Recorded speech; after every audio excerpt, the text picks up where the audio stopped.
ಸ್ವಪ್ನದಲ್ಲಿ ಹಸು ಕಂಡುಬರುವುದು ತುಂಬ ಶುಭ ಲಕ್ಷಣ.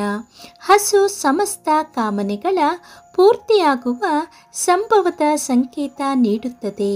ಒಂದು ವೇಳೆ ಸ್ವಪ್ನದಲ್ಲಿ ಶ್ವೇತವರ್ಣದ ಹಸು ಕಂಡರೆ ಬೆಳ್ಳಿ, ಸಕ್ಕರೆ ಮತ್ತು ಅನ್ಯ ವ್ಯಾಪಾರದಲ್ಲಿ ಲಾಭವಾಗುತ್ತದೆ. ಒಂದು ವೇಳೆ ಸ್ವಪ್ನದಲ್ಲಿ ಹಸುವಿನ ಹಾಲು ಕರೆಯುವುದು ಕಂಡುಬಂದರೆ ಇದು ಸಮಸ್ತ ಪ್ರಕಾರದ ಕಾಮನೆಗಳ ಸಿದ್ಧಿಯ ಲಕ್ಷಣವಾಗುತ್ತದೆ. ಒಂದು ವೇಳೆ ಹಸು ತನ್ನ ಕರುವನ್ನು ಮುದ್ದಿಸುವುದು ಕಂಡುಬಂದರೆ ಸಂತಾನ ಸುಖ ಪ್ರಾಪ್ತಿಯಾಗುತ್ತದೆ. ಹಾಲು ಕರೆಯುವಾಗ ಹಸು ಒದೆಯುವುದು ಕಂಡುಬಂದರೆ ಧನಲಾಭದಲ್ಲಿ ಬಾಧೆ ಉಂಟಾಗುವುದರ ಕುರಿತು ಸಂಕೇತವಿದು. ಸ್ನೇಹಿತರೆ, ಈ ಮಾಹಿತಿ ನಿಮಗೆ ಇಷ್ಟವಾದಲ್ಲಿ ಲೈಕ್ ಮಾಡಿ, ಶೇರ್ ಮಾಡಿ ಹಾಗೂ ಸಬ್ಸ್ಕ್ರೈಬ್ ಮಾಡಿ. ಕೇಳಿದ್ದಕ್ಕಾಗಿ ಧನ್ಯವಾದಗಳು.